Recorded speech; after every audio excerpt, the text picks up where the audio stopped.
Hello, Hamish here from mortgagesonline.co.nz. I've got James Wilson with me, Director of Valuations with Velocity. How are you, James? Great, Hamish. Yeah, thanks for having me. We're going to talk Auckland. We're going to talk about house prices. And what do you reckon, mate? What's happened after COVID? Where is it moving? Well, look, it's performing really well. So if we just quickly touch on what happened in Auckland, post-COVID. So obviously, everyone stepped back when that's quite scary. What's going to happen to the market there? We saw some store win and value growth across the region, and then we've very quickly seen that confidence come back and that demand really start to surge. So what does that all mean for value levels? Overall, the region's up 1.8%. So right. Auckland as a region performing well, and that's since COVID, so that's over basically a six-month window. Yep. Correct.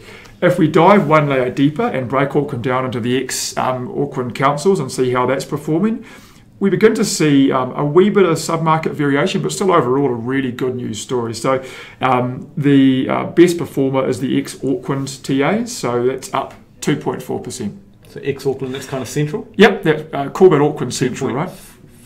4%, which is actually better for a 6-month period. That's even better than some of those years we had. It's pretty good capital growth, yeah, absolutely. So performing really well. We'll talk to what's happening beneath the surface there shortly, but I'll just quickly touch on the rest of the region. So if we look at where else is performing strongly, so let's go to the southern fringe. So Franklin, some signs of life back in there again, which is great to see, up 1% since lockdown. Yep.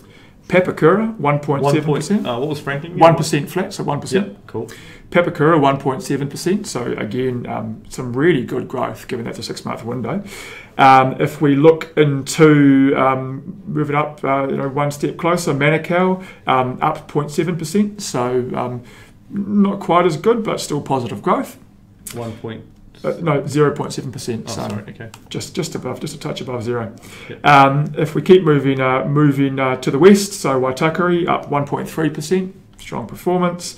Further out again, Rodney 1.2%.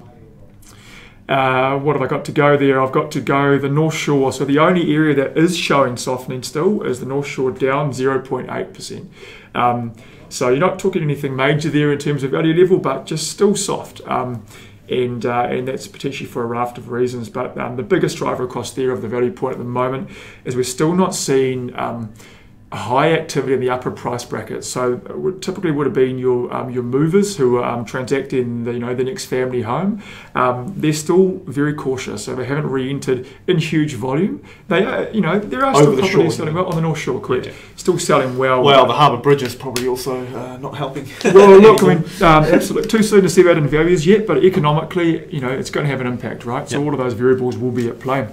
But if we break down that top performer, so the Corbett Auckland Central, ex-Auckland TA at 2.2% growth. So the key driver behind that really is that first home buyer sweet spot. So bear in mind we're in Auckland, so we're talking between 900,000 and 1.1 million. So thinking you're a lot on the southern fringe of the central there, so only Hunga, One Tree Hill, Royal Oak, through to sort of Green Lane, Ellerslie, performing really strongly.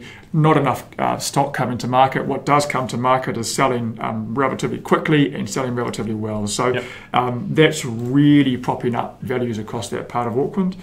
Conversely, though, sub-market performance variation. Look at the Auckland City central apartment market. Still pretty cautious and still relatively soft. Yeah, with the student market, right?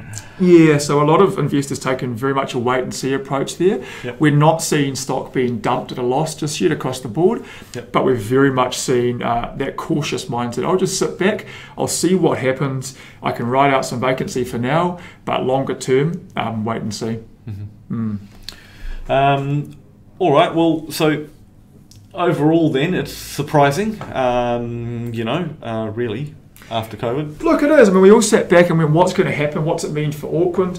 Auckland came into COVID-19 really, really hot. So we're beginning to see it starting to really boom again. Think back to sort of December through to Jan, Feb. We really got that demand came in. Then this hit, and everyone went, "Oh, what's that going to mean for a market that was starting to pick up again?" Yep. Obviously, interest rates only going one way, and that's down. Has really propped up that confidence, fueled demand, and the net result now is we're seeing some of that capital growth re-entering the market again. Well, hey, look, thank you for that. Thanks for sharing that with us, James, and thank you for watching. No worries. Thanks for having me, as always. Yeah, and I guess where are you going to buy next in Auckland, James?